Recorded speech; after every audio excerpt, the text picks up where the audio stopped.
میں جانتی ہوں تم اس وقت کہاں کہاں آوارہ گردی کرتے پھر رہے ہو۔ میں آ رہا ہوں تمہارے پاس، میں نے کہا۔ سچ میں؟ اس نے خوشی سے کہا۔ ہاں، ڈنر سب کے ساتھ کروں گا، میں نے کہا تو وہ بولی چل آ جا جلدی سے۔ اس کے ساتھ ہی اس نے فون بند کر دیا۔ تقریباً آدھے گھنٹے بعد ہم ان کے پاس تھے۔ ڈنر کے دوران میں نے سب کچھ انہیں بتا دیا تھا۔ مطلب اب عدت تمہارا انتظار کر رہا ہے، ریتو نے سنجیدگی سے کہا۔ ظاہر ہے اس کے علاوہ اور اب کیا کر سکتا ہے، میں نے کہا۔ تم اب فرید کوٹ واپس جا رہے ہو؟ بملا نے پوچھا۔ ہاں، اب میرا ٹارگٹ صرف اور صرف راکیش ورما ہوگا، میں نے کہا تو وہ سر ہلا کر رکی۔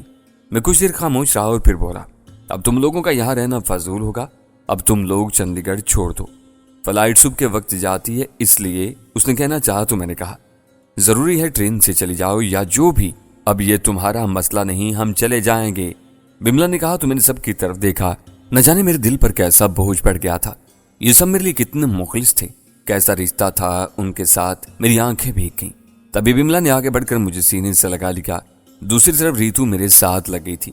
اچانک فون کی بیل نے مجھے اپنی طرف متوجہ کر لیا، دوسری طرف عدت تھا، سبھی میری طرف دیکھنے لگے۔ میں نے اسپیکر آن کیا اور کال ریسیو کرتے ہوئے کہا، ہاں بولو عدت، میرا احسان اب چکتا نہیں کرو گے؟ وہی تو کر رہا ہوں، میں تمہیں چھوڑ رہا ہوں، میں نے بے ساختہ کہا، حالانکہ کوئی جواب نہیں تھا، مجھے خود اپنی بات کھوکھلی محسوس ہوئی تھی۔ چل ٹھیک ہے، تم مجھے چھوڑ رہا ہے تو میں تیری بات مان لیتا ہوں، مگر ایک میری بات یاد رکھنا، وہ تمہیں کبھی نہیں چھوڑیں گے۔ ہاں میں جانتا ہوں، میں نے دھیمے سے لہجے میں کہا۔ اب تم سمجھ چکے ہو کہ میں مروں یا تم، فائدہ ان ہی دشمنوں کا ہے، کیوں نہ ہم مل کر اپنے دشمنوں کو ختم کر دیں، اس نے آفر کی۔ ایسا کیسے ہو سکتا ہے، میں نے پوچھا تو وہ بولا، میری مدد سے سب کچھ ہو جائے گا، اس کی وجہ ہے۔ کیا وجہ ہے؟ اگر میں نے انہیں ختم کیا تو جن کے لیے وہ کام کر رہے ہیں، جس کی یہ بغل بچہ تنظیم ہے، وہ مجھے کسی طور بھی نہیں چھوڑیں گے، لیکن اگر انہیں کوئی دوسرا مار جاتا ہے تو یہ کہتے ہوئے اس نے اپنی بات ادھوری چھوڑ دی، وہی گیم جو وہ تمہارے ساتھ کھیلنا چاہتے ہیں وہی ان پر پلٹ دی جائے۔ میں نے پرسکون انداز میں کہا تو وہ بولا، بالکل وہی، پھر تنظیم کا جو بڑا ہوگا وہ بہت کچھ کر سکتا ہے۔ اوکے، تمہارے احسان کا بدلہ چکتا ہو جائے گا، میں نے کہا تو اس نے ایک دم سے کہکا لگا دیا، پھر بولا، جب چاہو مجھ سے مدد کے لیے کہہ سکتے ہو۔ راکیش ورما کہاں ملے گا، میں نے پوچھا۔ اس وقت وہ فرید کوٹ میں ہے، اس تک پہنچا سکتا ہوں، پہنچا دو، میں نے حتمی انداز میں کہا تو وہ بولا، صبح اس کو لدھیانہ آنا ہے، اسی سردار سے ملنے، شاید میں بھی وہاں پر جاؤں۔ اوکے ہو گیا، میں نے کہا، باقی میں بتاتا رہوں گا، اس نے کہا اور فون بند کر دیا۔ میں تمہارے ساتھ جاؤں گی، ریتو نے ایک دم سے کہا۔ غلط، بالکل غلط، تم لوگ مجھ سے وعدہ کر چکی ہو، میں نے سختی سے کہا تو اس نے مجھے گھور کر دیکھا۔ تھوڑی سی بحث کے بعد وہ مان گئی۔ میں اور رویندر کچھ دیر مزید ان کے ساتھ رہے، پھر ہوٹل سے نکلتے چلے گئے۔ اس وقت صبح کی نیل گور روشنی پھیل چکی تھی جب ہم فرید کوٹ کے نواح میں پہنچ گئے۔ وہاں ایک ڈھابا نما ہوٹل تھا، ہم نے وہاں تھوڑی دیر ٹھہرنے کا فیصلہ کیا۔ 4 گھنٹے کے مسلسل سفر سے میں اکتا گیا تھا۔ وہاں فریش ہو کر ہم نے ڈٹ کر ناشتہ کیا۔ جس وقت ہم وہاں سے نکلنے لگے تو عدت کا فون آ گیا۔ بولو، کہاں شکار کرنا چاہو گے، فرید کوٹ میں یا لدھیانے میں؟ جہاں آسانی سے شکار ہو جائے، میں نے کہا۔ تو پھر نکلو، وہ تم سے 4 گھنٹے کے فاصلے پر ہے، وہ فرید کوٹ سے نکل چکا ہے، میرے خیال میں تم اسے لدھیانہ کے آس پاس پکڑ سکو گے۔ چل ٹھیک ہے، میں نے کہا تو اس نے کال بند کر دی۔ میں نے رویندر کو بتایا تو اس نے کہا، راستہ تو یہی ہے، اب جو کہو یہیں پکڑتے ہیں، تم یہ بتاؤ وہ کہیں رک سکتا ہے یہاں؟ میں نے پوچھا تو اس نے کہا، یہ جو کوٹ کپورا روڈ جہاں سے آ کر ملتا ہے وہاں پر ٹول اسٹیشن ہے، وہاں سبھی گاڑیاں رکتی ہیں، چل پھر وہاں فوری چل، میں نے کہا اور گاڑی کی جانب بڑھ گیا۔ فرید کوٹ شہر کی طرف سے ایک سڑک آ رہی تھی، دوسری بائی پاس روڈ ہے جہاں یہ دونوں آ کر ملتی تھیں، وہاں سے تھوڑا سا آگے ایک ٹول اسٹیشن تھا۔ اگلے 10 منٹ تک ہم ٹول اسٹیشن تک جا پہنچے۔ ہمارا رخ فرید کوٹ جانے کی طرف تھا، سو ہم نے ٹول ادا کیا اور گاڑی تھوڑے سے فاصلے پر روک دی۔ میں نے اتر کر دیکھا وہاں چند گاڑیاں تھیں جو ٹول ادا کرنے کے لیے قطار میں لگی ہوئی تھیں۔ ایک بندہ کیبن میں بیٹھا ہوا تھا، تھوڑے سے فاصلے پر ٹول لینے والوں کی رہائشیں تھیں، اس لیے وہاں صبح کوئی آدمی نہیں تھا۔ ہاں 2-4 بھکاری ضرور موجود تھے۔ ہم ایسی جگہ آ گئے تھے جہاں سے ہمیں یہ کنفرم ہو جاتا کہ فرید کوٹ سے آنے والا راکیش ورما کس گاڑی میں موجود ہے۔ میں نے ہر طرف سے اپنی توجہ ہٹا لی تھی، یہاں تک کہ فون کو بھی خاموش کر دیا تھا، کہیں اچانک میری توجہ نہ بڑھ جائے۔ میں نے چاروں طرف دیکھا، فوری طور پر وہاں سے کوئی رد عمل ظاہر نہیں ہونے والا تھا، صرف ایک خطرہ تھا کہ وہاں اگر کیمرے ہوئے تو ہم ان میں آ جائیں گے، لیکن یہ رسک تو لینا ہی تھا، اس کے بغیر میں کچھ بھی نہیں کر سکتا تھا۔ سڑک کے دونوں طرف بے آباد زمینیں تھیں۔ لاشعوری طور پر فرار کا ہر راستہ میری نگاہ میں تھا۔ ہمیں وہاں زیادہ دیر انتظار نہیں کرنا پڑا۔ اگلے 5 منٹ میں رویندر نے سسراتے ہوئے لہجے میں کہا، وہ سیاہ گاڑی میں پیسنجر سیٹ پر راکیش ورما ہے۔ اتنا سننا تھا کہ میں نے دیکھا کہ ایک سیاہ رنگ کی گاڑی کی تار میں آ کر رک گئی تھی۔ میں دھیمے قدموں سے آگے بڑھا تو رویندر پیچھے ہٹ گیا۔ میں بے پرواہ انداز میں آگے بڑھ رہا تھا اور گاڑی کے قریب ہوتا چلا گیا۔ میں نے سیفٹی کیچ ہٹا کر پسٹل ہاتھ میں یوں لیا ہوا تھا کہ اس پر کپڑا تھا۔ میں نے دیکھا راکیش ورما پورے کروفر سے پیسنجر سیٹ پر بیٹھا ہوا تھا۔ اس کے پیچھے 2 بندے بیٹھے ہوئے تھے۔ میرے پاس آدھے منٹ سے بھی کم وقت تھا۔ اگلی دونوں گاڑیاں نکل چکی تھیں۔ سیاہ گاڑی کا شیشہ کھلا۔ ڈرائیور نے ٹول دینا چاہا۔ میں پیسنجر سیٹ والی طرف سے آگے بڑھا، ایک ہاتھ سے گیٹ کھولا اور پسٹل سے فائر کر دیا۔ جس وقت تک پیچھے بیٹھے گارڈ کو احساس ہوا میں راکیش ورما کے ماتھے پر چھید کر چکا تھا۔ میرے لیے ان گارڈز کو مارنے سے زیادہ یہ اہم تھا کہ میں وہاں سے غائب ہو جاؤں۔ میں نے اپنی پوری زندگی میں اتنی پھرتی نہیں دکھائی تھی جتنا سیاہ گاڑی سے اپنی گاڑی تک سفر کیا تھا۔ رویندر نے گیئر لگایا ہوا تھا۔ جب تک میں گاڑی میں بیٹھا 2 فائر ہو گئے۔ تیسرا فائر ہونے سے پہلے اس نے فرید کوٹ کی طرف گاڑی بھگا دی تھی۔ رویندر شہر میں داخل ہوا تو راستے میں تھوڑا سا رش تھا۔ ہم ایک ایسی جگہ جا پہنچے جہاں کچھ موٹر سائیکل کھڑی تھیں۔ اس نے کار وہاں پارک کی تو ہم باہر نکل آئے۔ اس نے چند منٹ وہاں کا جائزہ لیا، پھر وہاں سے موٹر سائیکل لے کر ہم نکل پڑے۔ ہم شہر سے باہر نکلتے ہوئے فرید کوٹ شہر سے نکل پڑے، یہاں تک کہ ہم فیروز پور روڈ پر موجود نواحی گاؤں راجو والا میں جا پہنچے۔ ہم پانی والی ٹینکی کے پاس سے ہوتے ہوئے 2 منزلہ مکان تک جا پہنچے۔ گھر میں وہی خاتون تھی جو ہمیں وہاں مل چکی تھی۔ اس نے ہمیں دیکھا اور مسکراتے ہوئے ہمیں اوپری منزل پر پہنچا دیا۔ میں سکون سے بیڈ پر لیٹا تو رویندر نے کہا، بھائی جی میں سوچ بھی نہیں سکتا تھا راکیش ورما یوں راستے میں مارا جائے گا۔ سمجھا نہیں؟ میں نے پوچھا۔ مطلب وہ اتنی آسانی سے؟ لیکن اس کے لیے جگرا ہونا چاہیے، اتنا زیادہ رسک؟ بس یہی رسک ہے جس سے بڑا کام ہو جاتا ہے، یا پھر؟ میں نے کہا اور بیڈ پر کروٹ بدل لی۔ تبھی مجھے جیب میں پڑے فون کا خیال آیا۔ میں نے فون نکال کر دیکھا، عدت کی کئی کالز آ چکی تھی، اس کے ساتھ بملا کی بھی کالز تھیں۔ میں نے پہلے بملا کو فون کرنا مناسب سمجھا۔ ہاں بملا بولو، کال کیوں نہیں اٹھا رہے تھے؟ اس نے پوچھا۔ ایک انتہائی اہم کام میں مصروف تھا، تم بولو، میں نے کہا۔ وہ تمہارے سردار کا کام کر دیا ہے ریتو نے، اس نے سکون سے کہا تو میں نے حیرت سے پوچھا، کب؟ آج صبح جب وہ کہیں جا رہا تھا، یہ پہنچی وہاں پر شیرنی کی طرح کام کر دیا اس نے اور نینا نے، اس نے بتایا۔ اوہ اب کہاں ہو؟ میں نے پوچھا۔ شاید امبالہ ابھی گزرا ہے، ہم ٹرین میں ہیں، اس نے کہا تو میں نے سکون کا سانس لیا۔ اوکے تم لوگ خیریت سے پہنچو، راکیش ورما کا کام بھی ہو چکا ہے، میں نے کہا تو وہ بے ساختہ بولی، ارے واہ، چل اب سکون سے پہنچو تم لوگ بھی۔ ہم میں چند الوداعی باتیں ہوئیں اور کال بند ہو گئی۔ میں نے یہ اطلاع رویندر کو دی تو وہ تبصرہ کرتے ہوئے بولا، مطلب اب عدت ہی سارے جنگل کا شیر ہو گیا، اسے کوئی نہیں اب پوچھنے والا؟ نہیں، اس کے اوپر بہت سارے لوگ ہیں، میں نے کہا، انہوں نے اسی سے کام لینا ہے، انہیں کام سے غرض ہے، نام سے نہیں۔ خیر یہ سردار مارا کیسے گیا ہوگا؟ یار تم اب بھی نہیں سمجھے ہو ریتو کو؟ ریتو نے اسے دیکھا تو ہوا ہے، فون کال سے ٹریس ہو گیا اور انہوں نے کام تمام کر دیا۔ چلو اب سکون تو ہوا، اس نے کہا۔ ابھی کہاں، ابھی تو مجھے پار جانا ہے، میں نے ہنستے ہوئے کہا۔ وہ بھی ہو جائے گا، ابھی تو آرام کریں، اس نے کہا اور اٹھ کر باہر کی جانب چل دیا۔ میں نے عدت کو کال ملا لی۔ اس نے کال ریسیو کرتے ہی پوچھا، کہاں ہو تم؟ مطلب کیا کہنا چاہتے ہو تم؟ میں نے جان بوجھ کر پوچھا۔ ادھر سردار اور فرید کوٹ میں راکیش مارا کیا تم نے؟ اس نے کہتے ہوئے بات ادھوری چھوڑ دی تو میں نے کہا، دیکھو عدت تمہاری راہ کے سارے کانٹے صاف ہو گئے، تمہیں اس سے کیا کہ میں کہاں ہوں، میں نے تمہارا احسان چکا دیا۔ میں تم سے ملنا چاہتا ہوں راجویر، تمہارے ساتھ سیلیبریٹ کرنا چاہتا ہوں، اس نے دبے دبے جوش سے کہا تو میں بولا، زندگی رہی تو ضرور ملیں گے، ابھی مجھے تھوڑا مزید کام کرنا ہے، وہ زیادہ ضروری ہے، مجھے بتاؤ میں تمہاری مدد؟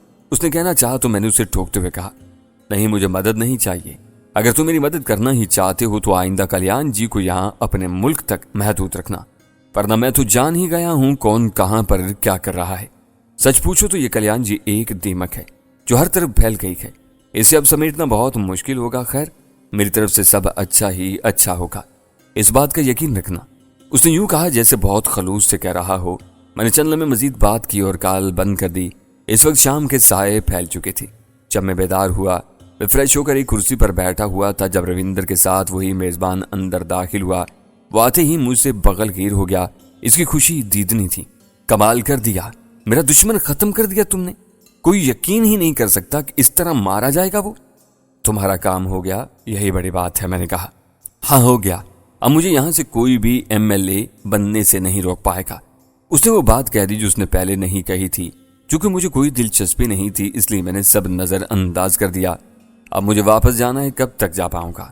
آج رات ہی میری بات ہو گئی ہے، وہی لڑکی تمہیں واپس بھیجے گی، اس نے تیزی سے کہا۔ کب جانا ہے؟ میں نے پوچھا۔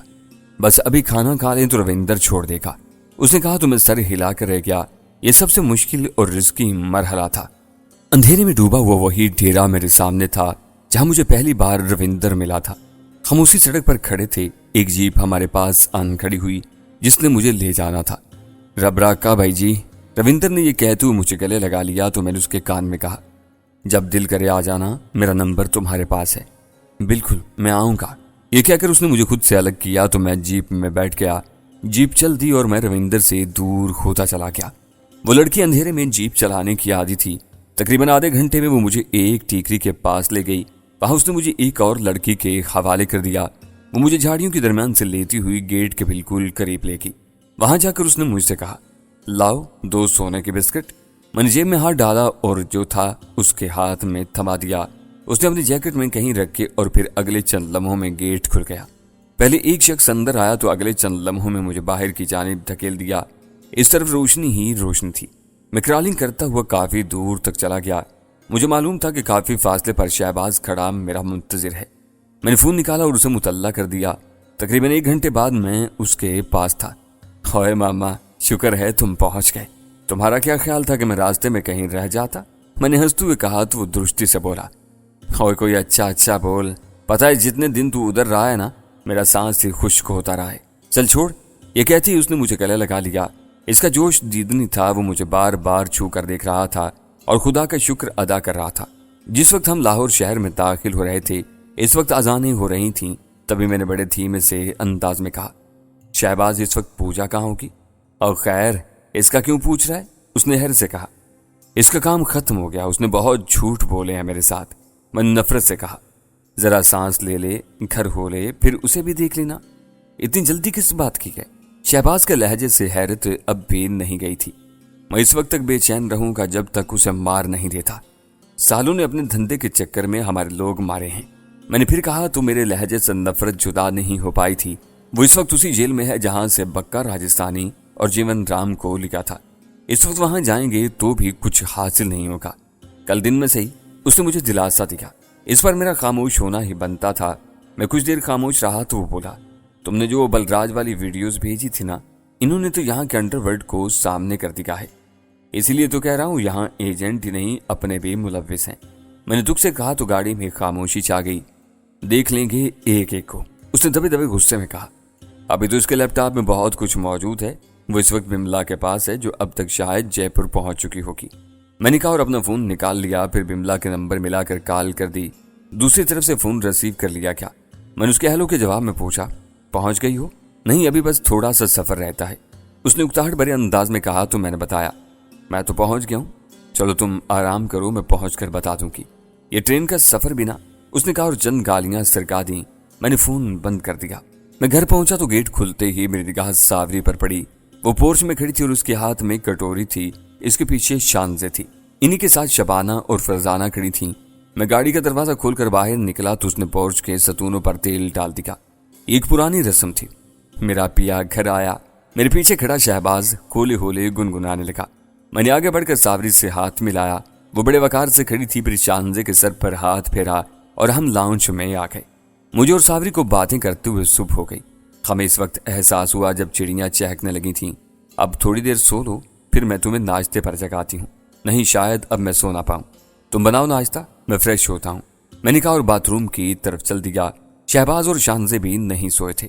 ناشتہ لگ گیا تو وہ دونوں بھی وہیں موجود تھے۔ تبھی شہباز نے صلاح دیتے ہوئے کہا، یار اب کچھ چھٹیاں کر لے، کہیں سیر کے لیے نکلتے ہیں۔ ابھی چند دن کہیں نہیں جا سکتے، میں نے کہا۔